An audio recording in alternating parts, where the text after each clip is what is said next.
Hello, everyone. It is that Hello. time again for your poor ears to be infested with the audio pleasure of the Husky Bible podcast, number 105. This is your Husky Bible Ariel, and always being accompanied by the one and only. Jonathan. The one and only. The one and only. Yeah, the one and only. I mean, there are probably other Jonathans, but not you. Not me. None of them are you. Mm. And you are none of them. So Yeah, funny exactly. funny how that thing goes around. So we started weird. So I hope that everybody had a good week. A nice thing to report: no RIP section this week. Hallelujah, praise Jesus. Yay. No RIP section this week. So nobody of notoriety passed away this week. There might have been some other people that passed away. There, for sure, people passed because that's the process of life. Yeah, that is the circle of life, Simba. But well, actually, I have to do it there. It reminds me of you ever seen the movie Now Pronounced Chuck and Larry? That's the Adam Sandler. Yeah, when Rod Snyder says, "Love is like a triangle." Even though he says it's not a triangle, it's a circle. Oh my God. They were supposed to. That was one of the funniest parts of the movie. You see, those Rob Schneider parts, he can't do those anymore because Yeah, no, he can't. But at that time, I mean, he killed it. Yeah, there were no SJWs at that time, but things have changed and times have changed, and let's not go there. Keeping it clean, people. Keeping it clean. Not the language, but the content that might get us yanked off whatever. I mean, can we get yanked Whoever's off? listening to... This is the proverbial: if a forest falls down and there's nobody to listen, if there's somebody that didn't make the sound kind of questions, because since this podcast is listened to 4 people, and if we make some sort of oh, you shouldn't have said that, okay, who's gonna complain? 4 people? I don't think they will at all, because those 4 people are just as fucked up as we are. You must be to listen. Yeah, you must be, because this is, shall we say, an acquired taste. Oh yeah, an exquisite acquired taste. I would guess that this is the equivalent of, I don't know, what fancy food is there that you can compare this to that tastes like crap, but then you're like, well, it costs a bunch of money, so let's keep eating this crap. About caviar. Yeah. Oh, there we go. Oh God. Which is basically fish eggs. And I never ate that either, but I heard people that ate it. Half of them say it's crappy, and the other one's disgusting. like, yeah, it's just good. Well, to each his own. So, since there is no RIP section this week, praise the Lord. So let's start off with the sports and wrestling stuff. So I will leave it to the resident sports expert here, well, Jonathan. Whatever I am. Well, you actually were an athlete back in the day, so oh my God, that's I was many moons ago. I was a professional observer. Hey, at least you liked sports. I know some people that totally hate it and just like sports. Who has time for that? I do. That's good. Well, I make time for it. That's a good thing. You like watching it. I hope you watch baseball at least. Because you're full blood Dominican. Yeah, Dominican in me. Dominican in me cannot deny the baseball. So there you go. And the World Baseball Classic is among us very soon, and And the DR team seems being tight. It's fucking stacked. It is stacked up the yin yang, up the guilds. So beware of the rest of the world. Plátano Power is coming back. Plátano Power is coming back with a vengeance. Yeah, I expect them to be in the finals. If they're not, then it's a big shame because they are stacked. I mean big time stacked. You know that the only thing that will defeat the Dominican team It's the Dominican team. If you get the joke, you get the joke. Okay, so let's start with the sports stuff. This is actually a very important week for the NBA because it was an historical week, and I know there's a lot of naysayers out there that hate this individual's guts. Oh, I'm one of them, but I have to give him his props. I mean, look, I stopped watching the NBA until once a certain number 23 with the initials M and J retired the second time. Let's clear. Can't afford. Let's clear about that because he retired 3 times. The third time was the charm. But he retired 3 times. So I'm talking about the second retirement. Okay, so when he hung up the Chicago Bulls jersey, we're not counting those 2 seasons that he gave the Washington Wizards. But he was good. He was good, but his stats dropped. I mean, he was averaging. I mean, the dude was what, 40? Yeah, but he was averaging before that. His average per game was like in 30 points per game, and because he was the only one that. And then he came back and did just rubbish those stats, and now left it as an average for life of 27, which is not bad at all. It is not bad at all. I mean, if you're a 20% shooter in the league for life, that means you're pretty freaking good. You're pretty damn good.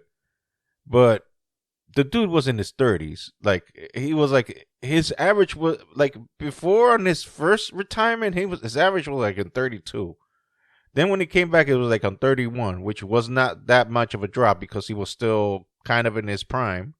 He became an even better shooter after he came back.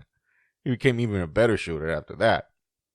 But then when he came the third time, it was, diminished goods because he was in his 40s and, the body cannot take that type of punishment. But then again, it's Michael Jordan. His bad day is what most people would aspire to,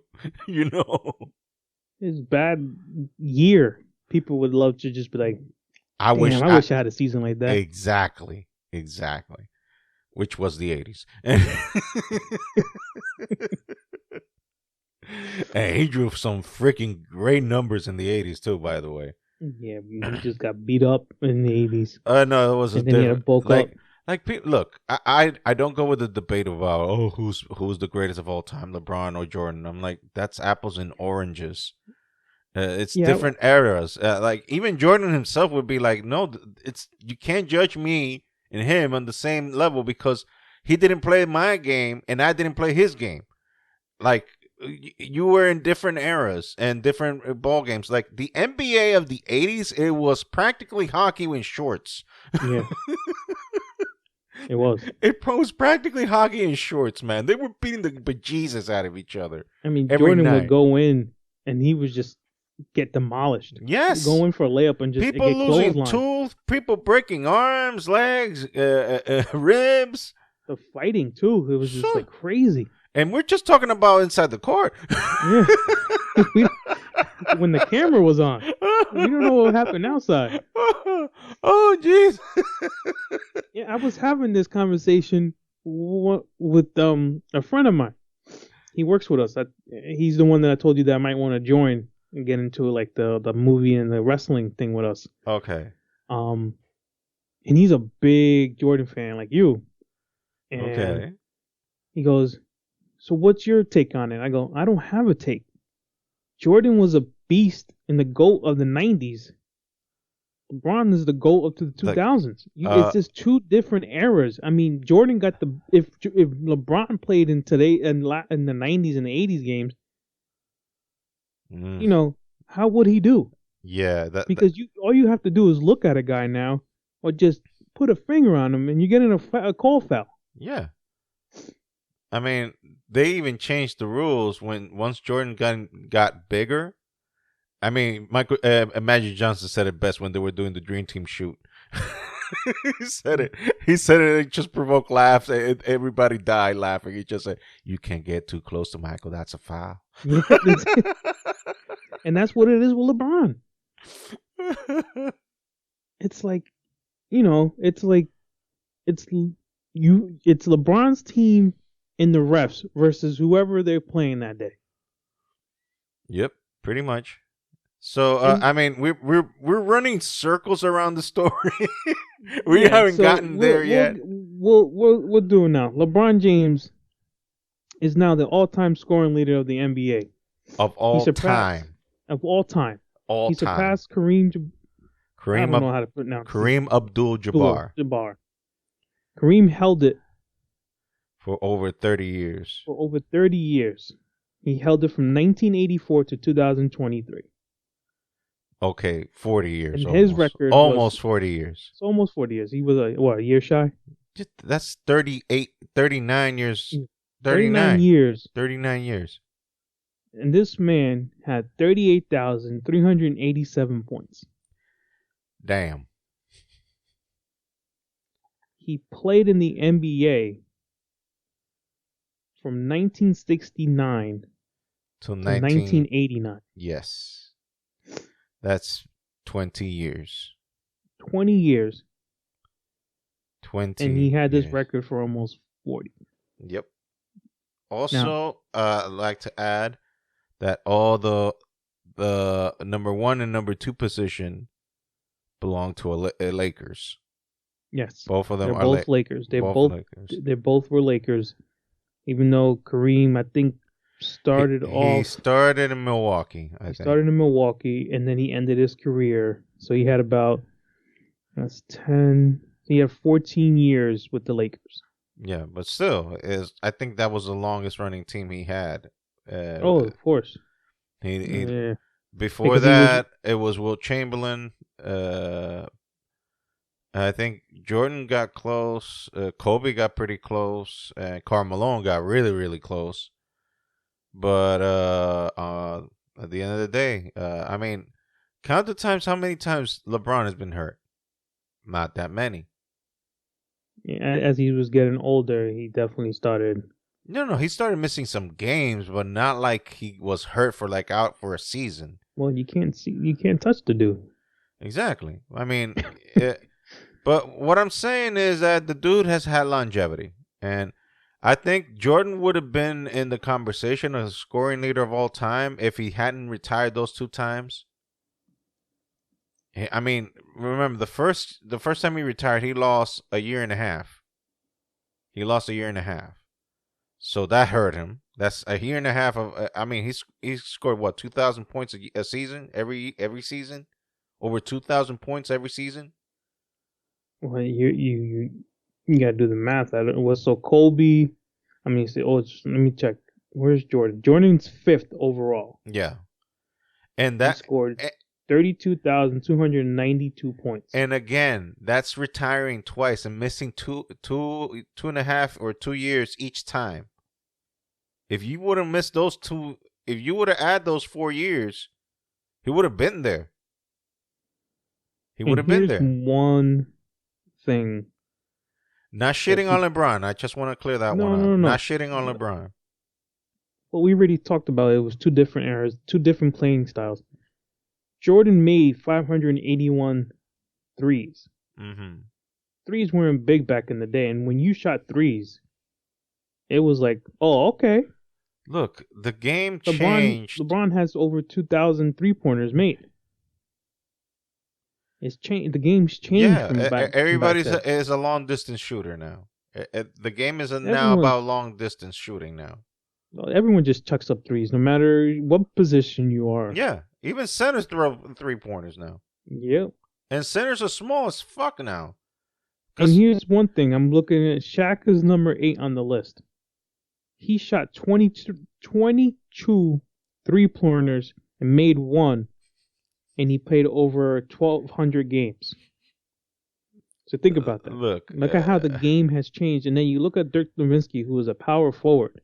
Played over 1,500 games and chucked up more than 5,200 3-pointers. Look, they had to change even the rules of the paint because of Shaquille. They had to change the rules.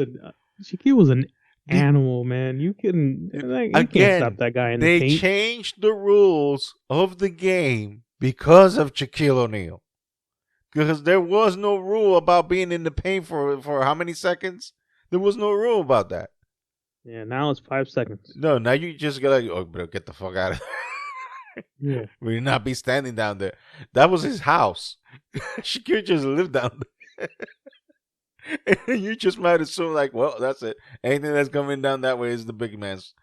And I remember what Kobe said about Shaquille one time. He said like, if Shaquille wasn't so damn lazy, he would have been the most dominant player to ever existed in the game.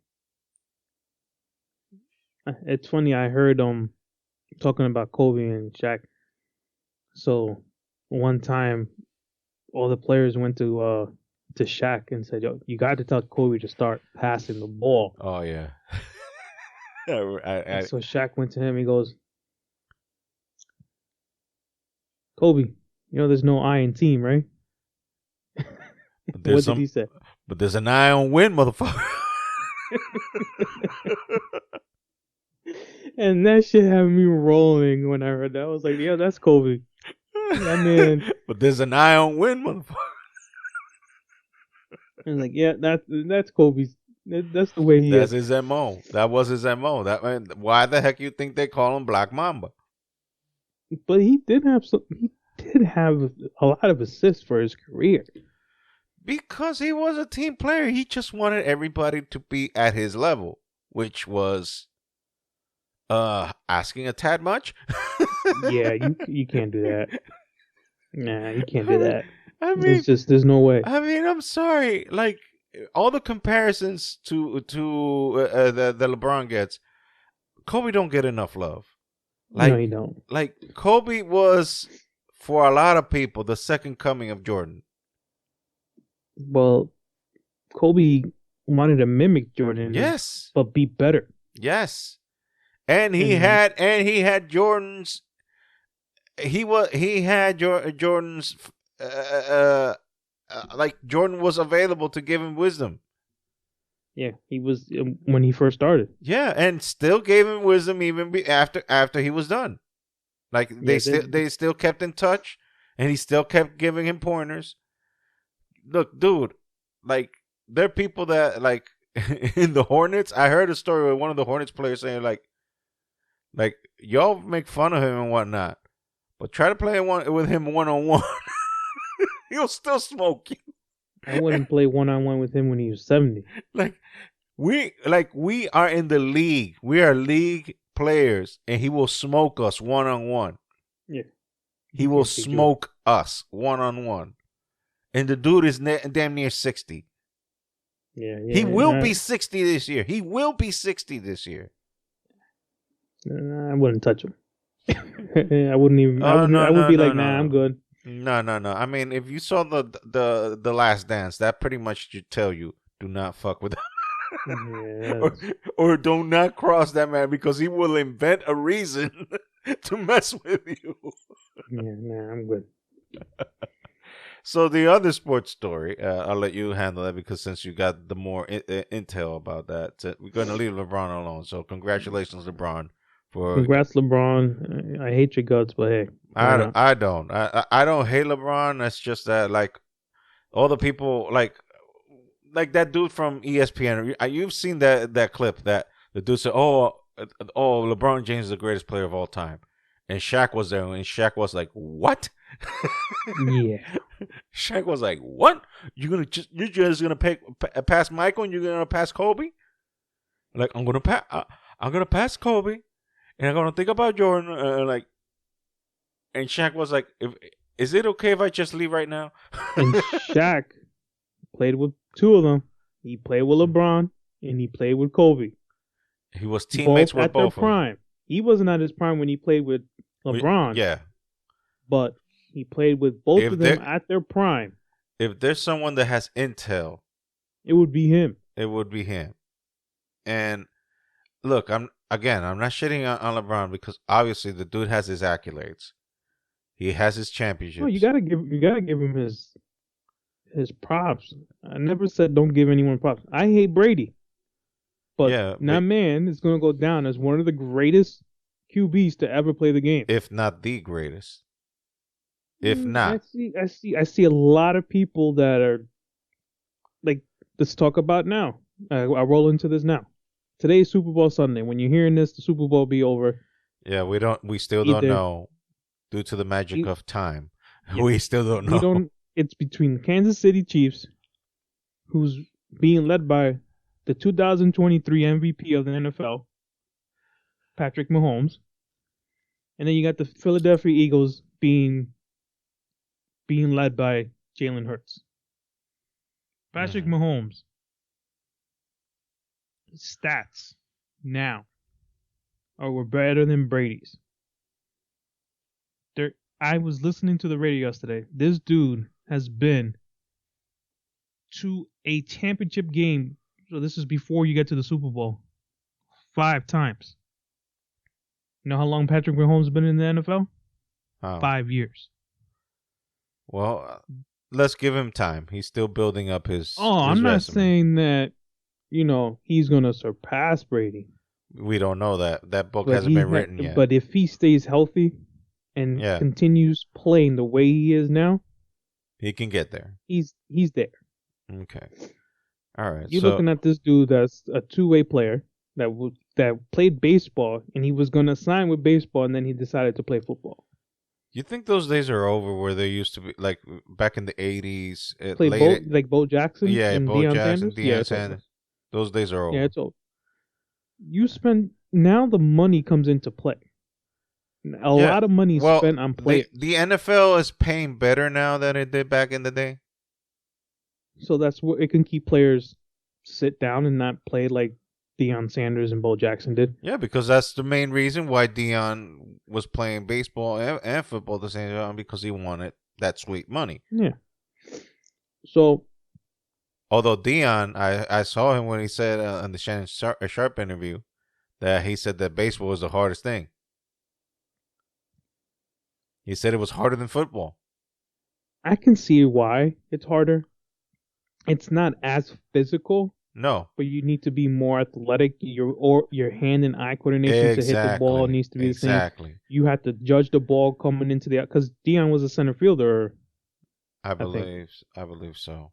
So I could tell you personally myself, I played left field, just pickup games, and to pick up that ball from, just guiding it. If you don't know what the hell you're doing, forget about it. You take one wrong step, you move in, and you need to move back. It's over your head.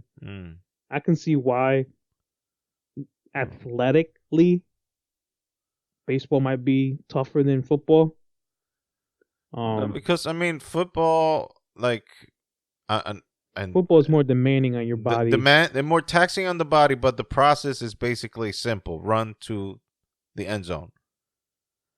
It's easier said than done. The end zone and make plays. Exactly, easier said than done. Obviously, easier said than done. Obviously, but basically that's the purpose. Whereas baseball is it's a game of patience. It's a game of timing. It's a game of having some insane mathematics in your head in order to calculate the speed of the ball, the timing of the ball, and the timing of your coordination of your hands, and that your eyes are not deceiving you. All that stuff. Both sports are tough and have their own challenges, but Deion played both, and by his good. His knowledge in his first play, hands view, he says baseball is harder. Then I'll take that. I'll take his word for it. Because I played both. I didn't play it at a professional level. I didn't play it at a college level. I played it in school level, high school and middle school level. I didn't play baseball that much. I played more football than I did anything else. Pickup games were baseball. There was still some Plátano power in you, though. Because natively you have to play. Even my scrub ass played baseball, Pee-wee baseball back in the day. Even my scrub ass. So was I any good? No. Was I any good? No, I wasn't. My brother, apparently, he got all the gene pool out of that side because he was smoking that ball. Yeah, I used to rip doubles like it was nothing. Oh no, he hit home runs. He was. Well, I mean, I didn't play when I was older. I think I played until I was like 13, and the Dude, fields were like my three, brother, 400 my feet. There brother was no was, way. my brother was going yard like 400 feet plus. Yeah, no, that wasn't me. That was my brother, and he I was, also didn't dedicate all my time into baseball too. doing that when he was 13. Yeah, no, I stopped.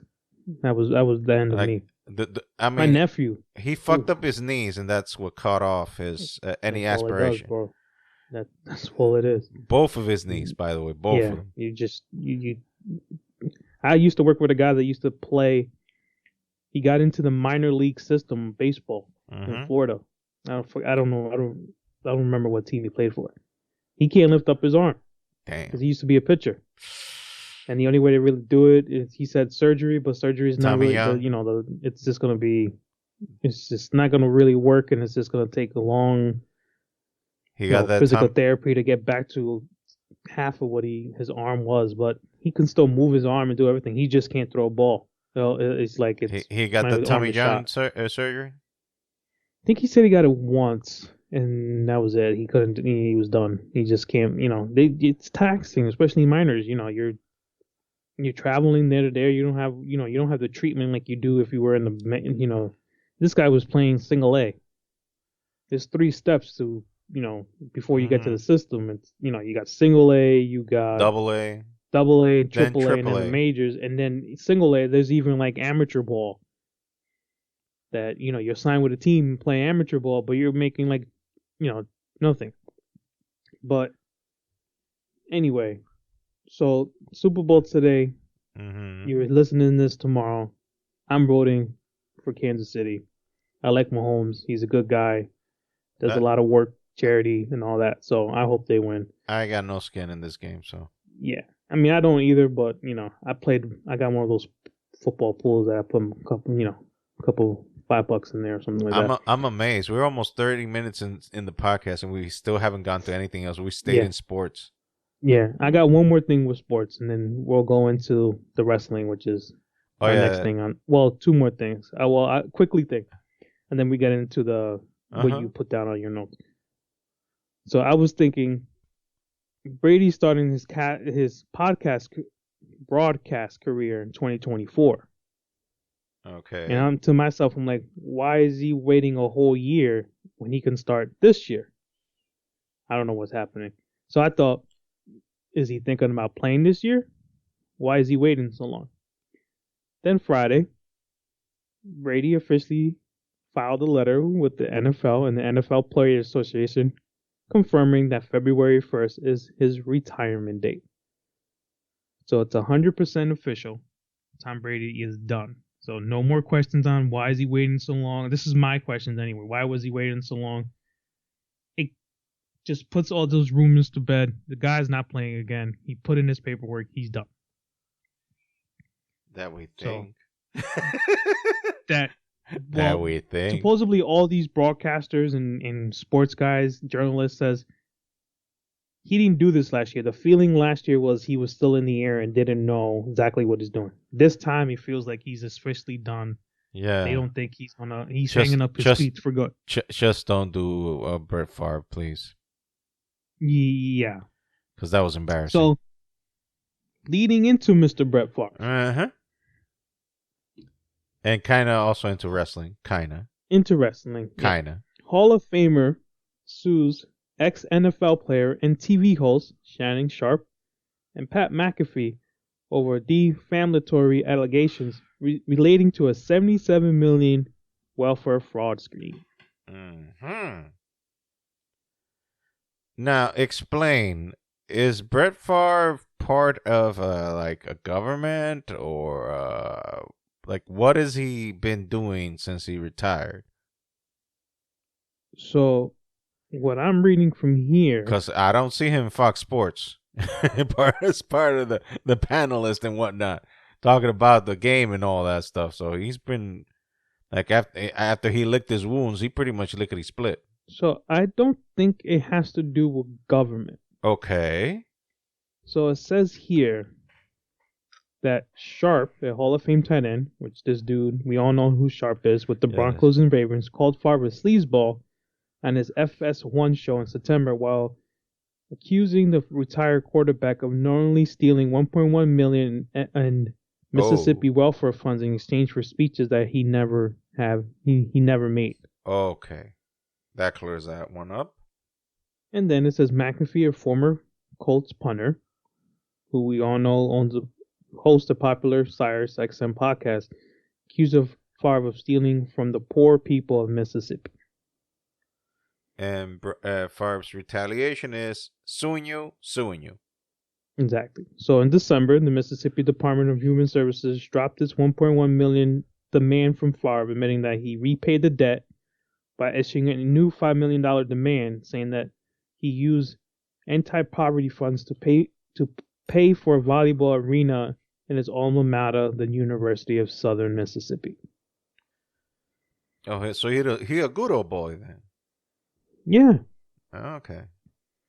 Well, I should have guessed with that last name. Well, that's either here or there. Continue. Yeah. So it seems like I don't know how this dude I guess was supposed to make speeches, never made them, still took the money and built a volleyball arena for his Southern Mississippi school. How Bill Clinton of him. I'll tell you what.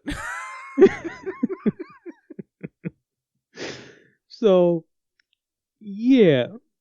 Bret Favre's been having a hell of a week, huh? Yeah. Well, since December, so he's been having a few months of so he's been busy, awesomeness. Keeping himself busy, trying to require some money out of two souls who just basically called him out on his bullshit. Mm-hmm. But no. I mean, that's hearsay and that's speculation. We don't know if these things are 100%. Well, supposedly he paid back the 1.1. Okay. But then, and then stole 5. I mean, to build this thing. Okay. Like, hold on. So, what are we doing here, Favre? You know. Away. But he's suing them for $77 million. Like, what? Why that number? I don't know, man. You're gonna have to ask Mr. Favre. That's crazy. Admitted that he repaid the debt while issuing a new $5 million demand. So he's like, well, I'm gonna make some money out of this. What? Hey, I don't know. Those ex-football types, I don't know. That's between them. So yeah. Anyways, let's go dive in to the murky waters that is wrestling. Not too murky. Yeah. This week we almost had an RIP section. Thank God we did. Good old boy. Jerry the King Lawler had a stroke this past Monday, but thank the good Lord of heaven above, he is making a full recovery, and I think he was already dispatched. And he is already, he can't travel back to Memphis because, airplane pressure and whatnot, that could cause some unforeseen problems. But he is, in the meantime, staying in Florida while he recuperates. But he is already out of intensive care. And the doctors have a positive prognosis for him and saying that he can make a full recovery. The stroke affected his speech. However, he's understandable. He can speak, but not full-fledged sentences, That's usually what happens when you have a stroke, that fucks up your speech patterns and whatnot. So, and it fucked him up also a little bit on his movement, but he's already getting physical therapy. And the speaking therapy thing, he can get that back with training. He can get that back. So, thank God we still got enough King for a while. So, thank you. That one would have hurt big time because I grew up with the King on. We dodged that bullet. Commentary. Yeah, we dodged that bullet. JR. So. Yeah, and everybody just gave him well wishes. It's nice to see when the wrestling community unites for something positive for a change and not just shitting on people. So, it is, bro. Yeah. So, Jerry, keep on getting better. And hopefully we will hear that you're totally recuperated and whatnot. Okay, so this past Wednesday we had AEW's Dynamite, and the main event was the Guns, aka Billy Guns, badass Mr. The whole spiel, the New Age Outlaws. Billy Gunn, Mr. Badass himself, his sons are wrestlers in AEW in their tag team. They fought against the Acclaimed, who were the AEW Tag Team Champions. And through shenanigans and whatnot, the Guns won the tag team titles. And they got the most visceral boo of an audience this side since X-Pac heat was invented. Now, for those of you who are unaware of the term X-Pac heat, let me expound. X-Pac heat was dedicated to the wrestler known as X-Pac or Six or 123 Kid, or his actual real name, Sean Waltman, because he was so goddamn obnoxious back in the late 90s in DX that people were booing him, not because of his character work, not because he was doing such a good job being a heel or a bad guy. It's just that people wanted him to be away. It's like, no, we just hate you. We hate you. Not the character. We hate you. We want you to go away. So they came up with two phrases, which is called Go Away Heat and X-Pac Heat, which is same difference. It's the same thing. So these two kids experienced for one night the feeling of what is called X-Pac Heat. And by winning those titles, I mean, there were people chanting, and everybody was chanting, "This is bullshit." When they lost, I mean, and the awkward thing was that you would think that after the ending of the match, they would have cut and that's it, end the show because that was the main event. No, they lingered there for 3 more minutes after the match was done, watching the reaction of the wrestlers, and you just hear the rain of boos. And the people just going, "This is bullshit. This is bullshit." And they left it for 3 minutes there. And they're like, "Okay, somebody tell the dude in the truck to cut the damn feed." Nah, keep it going. Cut the damn feed. I mean, this is what you want to have your reaction for your main event? Like, I mean, I don't know what's going to be the course correction for this, but apparently it has to be done soon because people were not happy. They were not happy at all. So, yeah, I wanted to report that. Also, there was an emotional promo between Cody Rhodes and Paul Heyman on Monday, Raw, where they alluded to, you see, this is what we call using shoot promos. Shoot, as in the term of for real. When you shoot, that means that we're using real life stuff. So a work shoot promo is like using real life stuff in order to advance the story. So for those of you who are not aware, Paul Heyman and Cody Rhodes have a history because Dusty Rhodes at one time was flat out broke, no money, had just lost his job in WCW back in the late 90s, early 2000s. And the guy who came knocking at his door, or calling him much rather, was Paul Heyman when he still had ECW. I'm sorry, and he offered him a job and he paid him good money to do the job. And Dusty Rhodes had a little stint there in ECW in the late 90s, and that was all because of Paul Heyman. And Cody thanked Paul Heyman publicly in the promo with Paul Heyman in the ring to the point that it made Paul Heyman cry. Literally. Not pretend cry. He actually shedding tears.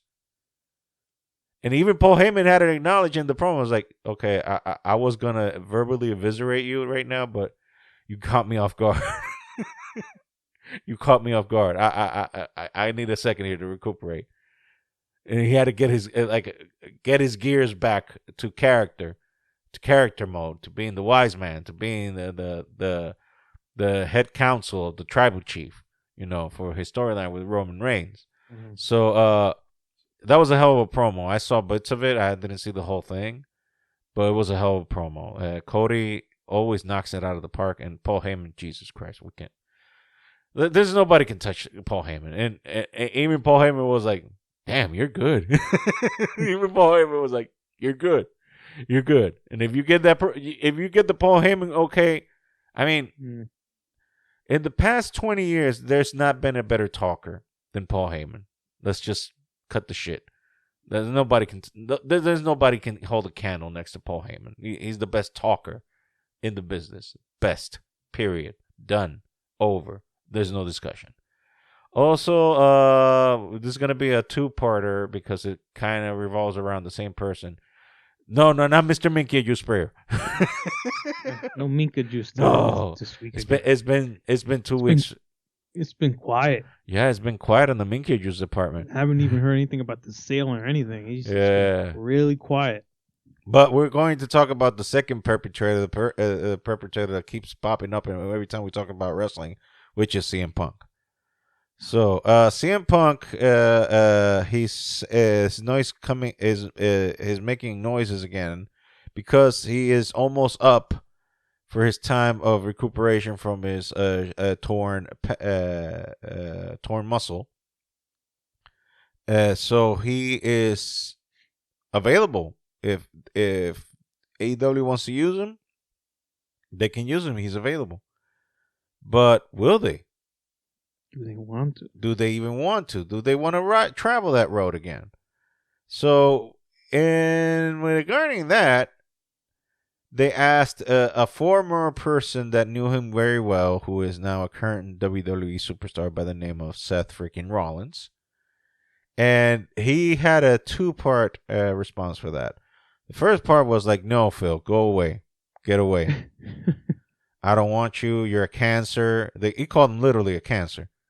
You're a cancer. I don't want anything to do with you. Then the second part, they asked him again, okay, so what's about these comments that you said about CM Punk? I said, like, look, you can look up what I said. I said what I said.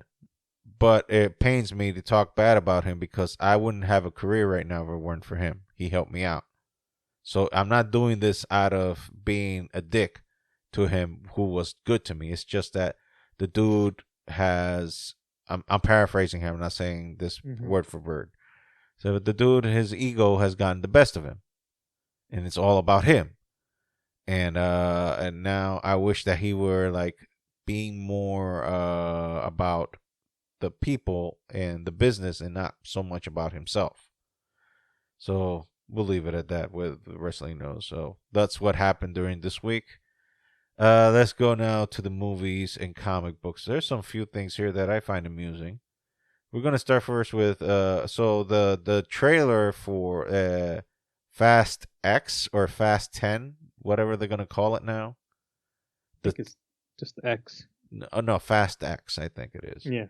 Okay, so it revealed it kind of gave you the condensed story of what the movie's gonna be without giving out the ending.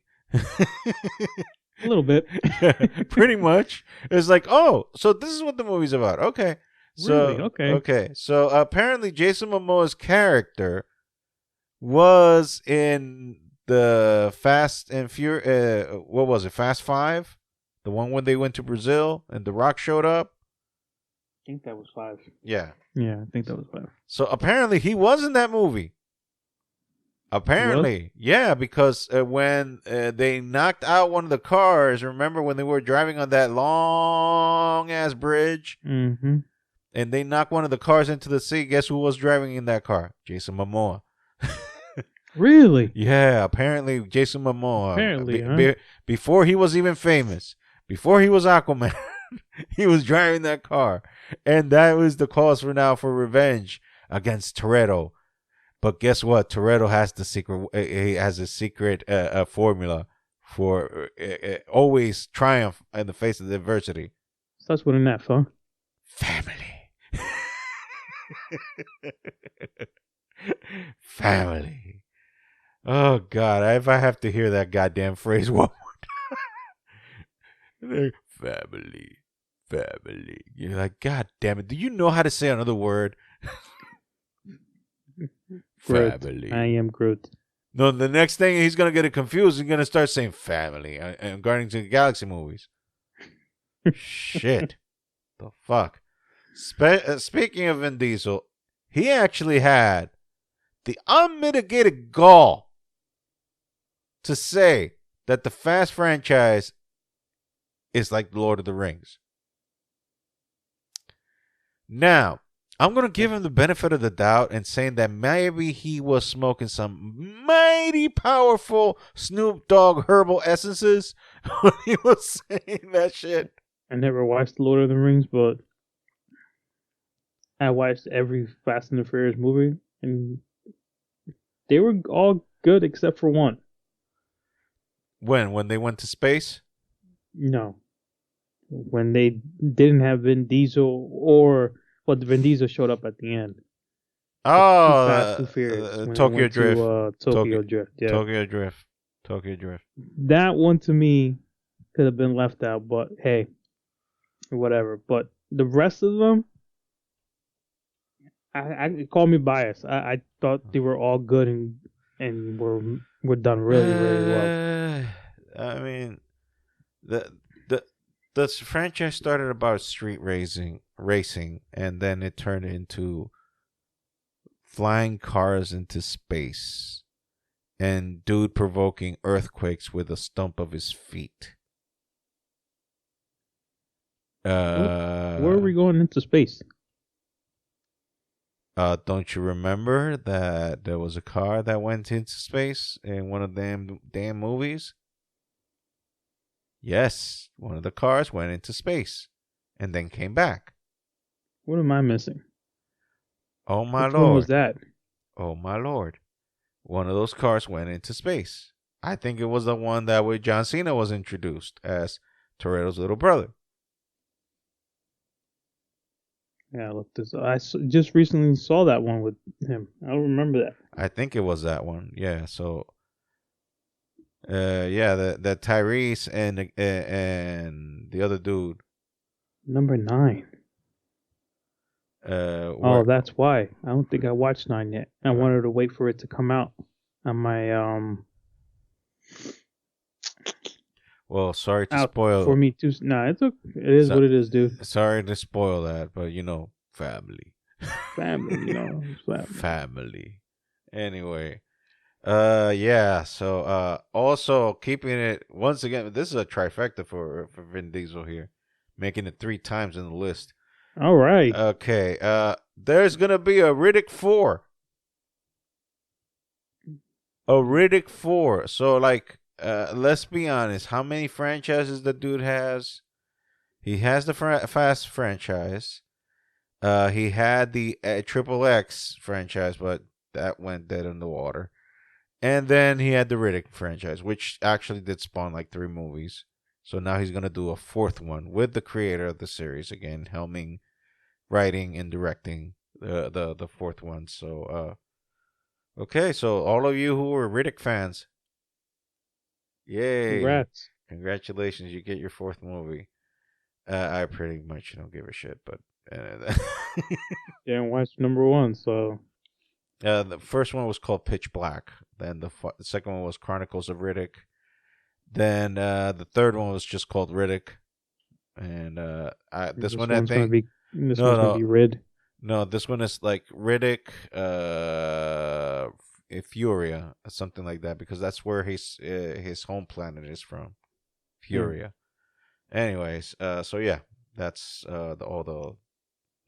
Also, the most controversial DC movie that has ever been made, and not because the film is controversial, but because who stars in the movie. The Flash is going to be released this year on June 16th of this year. Now, apparently, this movie needs to be shown because this is what is going to reboot the DCU, or the DCEU, and turn it into the DCU. So this is what's going to eliminate Black Adam, Henry Cavill, and all the spiel that we've been talking about since I don't know God when. And this is what's going to provoke all that. And this movie needs to happen, goddammit. Apparently, against apparently to the people that be and run the business, they said no, this has to happen. Who gives a shit that the star of the movie is a pedophile and a groomer And who gives a shit about that? He's apologized. Yes, like that's gonna take grooming and pedophilia back. Yeah, for apologizing. Okay, whatever.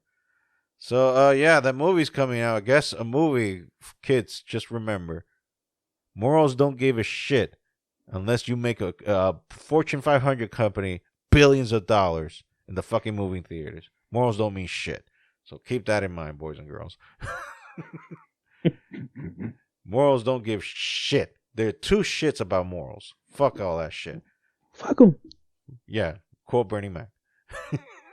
Quote Bernie Mac. We already put Vince and Uncle Joey in here, so we got Bernie. Yeah. The trifecta of mentionings that we always bring out. And lastly, in the movie The Partner, if you love The Grinch with Jim Carrey, guess what? It's coming back again.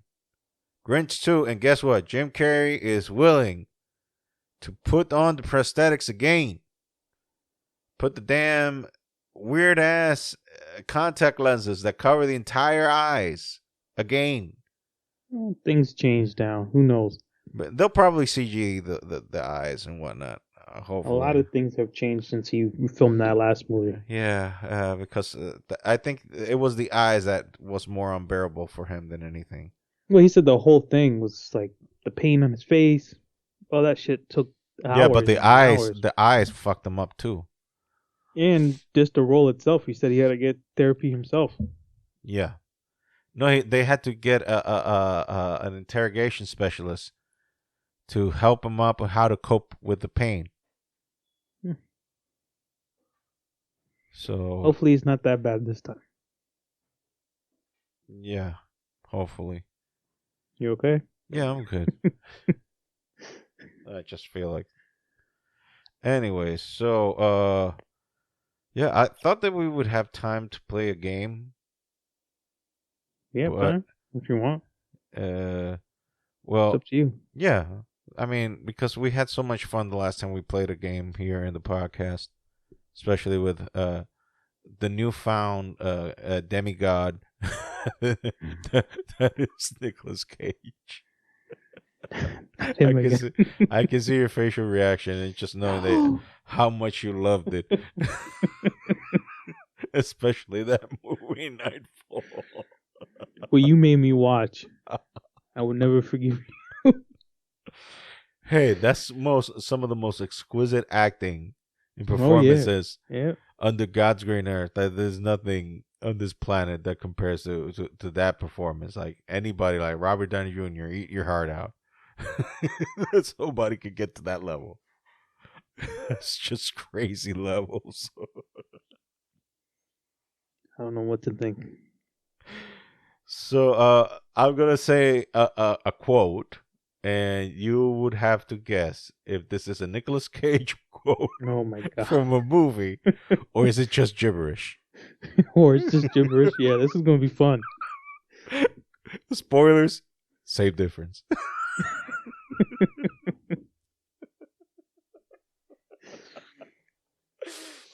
Can I say both? And you wouldn't be wrong. That's the fun of it. You can't lose. It's the best game ever I played. Okay. I'm not going to say the full quote because it's too long. But, all right. I'm just going to make one phrase. Piss blood. That's Cage. That's probably one of his weird-ass movies. Yes, that's a phrase that he used in the movie Matchstick Man, which was directed by Ridley Scott. Oscar-winning director. and just the performance of how he says the word, I really would recommend to look for that performance because Matchstick. Okay. Yeah, Matchstick Man, because he has he has severe OCD. Severe OCD. So he was looking for his meds, and somebody was like, "Dude, you're not even in line. Like, has anybody ever punched you so much you just start piss blood?" Oh man. So that's And just one. imagine his face too. Oh yeah. Oh yeah. Okay, let me see which one. All right. This one is kind of simple. Let's ride. That's tough though. He has done the Ghost Rider movie, and he's done Gone in 60 Seconds. Uh-huh. So I'm gonna stick with Cage. And you are correct. And actually, your instincts serve you well because he actually said that phrase in both movies. Oh, In both movies. In both movies. Because he was like, and Gone in 60 Seconds, he was like zoning in, and then he does like a he weird. Okay, let's ride. Okay. Okay, let's ride. Okay, let's ride. So, and on Ghost Rider, he just went, let's ride. So it's like less intense. That's intense, but still does the same job. Yeah, yeah. Okay, this one, I don't know if you're gonna get it, but it's a classic line. It's a classic line. Put the bunny back in the box. What? I didn't hear you. You broke up. Put the bunny back in the box. I'm gonna call gibberish. No, that is one of the most famous quotes of his movie Con Air, and that movie is full of riddled. Never watched it. Oh my god. Well, that movie has a bunch of quotes that you can just use, but that's one of the most famous quote of that movie. Is it because he bought a bunny bear for his grown ass daughter because he was a convict, and so he hasn't seen her in like I don't know 7 years, so he bought her a bunny. So when the convicts was grabbing the bunny, he said, "Hey, put the bunny back in the box." Then he killed the dude. And then he just looked at him and said, "Why couldn't you put the bunny back in the box?" Oh my god. Oh. See, we're having fun. Kill the man for not putting the bunny in the box. Basically, I mean, it is capital sin, punishable by death in all 50 states, including Alaska. In Puerto Rico. Well, in Puerto Rico, you don't need it. It's pretty much murder for free there. Oh my god. Hey, not said by me, by Puerto Ricans. Okay, Oh. not said by me. Because don't be judgmental on me and whatnot. Nah, I'm not gonna judge you. Don't worry about it. Okay, let me see. One final one. Let me clear my thoughts here on this one. Okay. Okay, I got it. I love peaches. I can eat a peach for hours. I'm just gonna go and say that's Nicolas Cage. Yes, sir. From the movie Face Off. Oh, he did that with Travolta, right? Eh? Travolta, right? Travolta, yes. Yeah, I was a long. I haven't seen that movie in a long time. 1997. 1997. Yeah, I was so young when I watched that movie. I don't know why I was allowed to watch that movie, but I was young. Oh, dude! I my dad used to get movies from his rental store, and me and my brother just watched it. I mean, we practically erased a video watching it so many times. Beverly Hills Cop. the tape, I did that with Liar Liar. The tape was practically blank after we were done with it. Yeah, I did that with Liar Liar. You know that? Not even funny. No, that shit went blank, and you didn't have no movie left.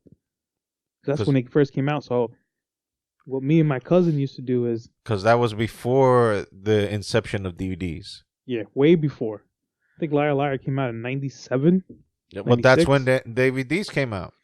Yeah, but it was like when DVDs were like $40. Oh yeah, they were expensive as hell. So the only thing you can buy for cheap was the tape. Yeah. And what we would do is every Saturday and Sunday Then by 1990, the DVDs started getting cheaper. Oh yeah, because it was just the easiest way to make them. So they had to do something about it. Yeah, and it was cheaper to make by 1999. Yeah. And so they were much cheaper. So yeah, that was Nicolas Cage quote or gibberish. So it's either or. You still win the game, John. And you still won. And your prize was your pride. My pride. Or lack thereof for playing this game. So I do got one thing for the movies, and we can wrap up the podcast. Okay. It's just to me because I watched the show that she was on. So Viola Davis. Okay. She's the EGOT status. EGOT status at 2023 Grammys. Basically, is the Emmy, the Grammy, the Oscar, and the Tony Award. That to me is huge. I mean, supposedly she's the third black woman to do it, joining Whoopi Goldberg and Jennifer Hudson. I didn't even know the woman did. Oh, by the way, she is Amanda Waller in the DC universe. She's also in. She's not in Marvel. Yes, she is. No, she's not. She does the Black Panther. No, you're thinking about Angela Bassett. Angela Bassett is. Before I saw her in Black Panther. No, that's Angela Bassett, who is the mama of King T'Challa. Or was. Spoilers. Oh, come on, dude. I didn't even watch it yet. Spoilers. And it's on Disney Plus. I gotta watch it. Spoilers. Shh, don't do it to me. Spoilers. Stop it. I know what I did. I mixed up a lot. I mixed up something with that and something else. You mixed Angela Bassett with Viola Davis. No, I mixed up the Woman of King with because it looks similar when they were. I don't watch commercials anymore. The Woman King or King Woman, whatever the heck you want to call it. Yes, that is Viola Davis. Yeah. Yeah, but that's not. I don't watch commercials. I looked up, and then I guess when I look back down and look back up, but that ain't no Wakanda Forever. That ain't no Wakanda Forever. She's not in. Okay. She's not about. Yeah, I knew she was in one. I know she was in one of them. I thought she was in Marvel. My apologies. No. You know movies better than I do. Not that I know movies. It's just that we don't cross streams between DC and Marvel. I apologize, people. Don't kill me. We don't. Don't cancel me. We don't cross streams. Well, anyway, so yeah. Congratulations to her. Yes. That to me, that's huge. Well deserved. Well deserved. Joining three good actresses and singers, Whoopi Goldberg and Jennifer Hudson. So I thought that was huge. Yes. Okay, so remember to visit our T Public store and get the goodies there. They're still available. Like Jonathan always says, every weekend there's a special, so you're bound to get it. There's a $16. Well, it ends at midnight, so it doesn't even matter if I tell you now. There was a $16 T-shirt sale. Well, you'll get 35% off everything else. You'll get it next weekend. Something similar. You'll get it next weekend. 35% off for every week. So. Okay. Well, also our website, huskybyboopod.com. Social media, huskybyboopod on Instagram and Twitter. My social media at that Ariel Duran. Johnny, yours is JohnnyBoy426, which I actually wrote down here just so in case you would forget. So I wouldn't forget. And you wrote it the right way too. Yes, I did because I had to look it up. Yeah, people. I had to do that because of back in the day, the AIM AOL stuff. Oh. So my cousins had a thing that always called me Johnny Boy for some reason. Never was like Jonathan. Even my cousin that I watched Liar Liar always called me either Johnny Appleseeds or Siege or anything but my name. That's not cool. So Johnny Boy was a nickname my cousins always used to call me. So I said I gotta make an AIM name for that, and it just stuck. So that's why it's my Instagram handle. Okay. Well, this has been another Husky Babu podcast, number 105. Jonathan, I have to let you go because you are desperate to catch that game. I told you it's at 6:30. I wanted to do it early so we didn't rush through our podcast. I don't like rushing. I mean, I don't want to force it. You know what I mean? Understood. This is something that I wanted to come naturally and let us think freely without being crunched on time. So we did it early enough that, you know, we're good and we don't have to crunch anything and we're all set. Okay. Well, again, this has been the Husky Bamboo podcast for this week. This has been Ariel. And this is Jonathan. Peace. Take care. Peace out, everybody. See you next week. Or hear us next week. Yes. Hear us would be the correct term. Deuces. Bye.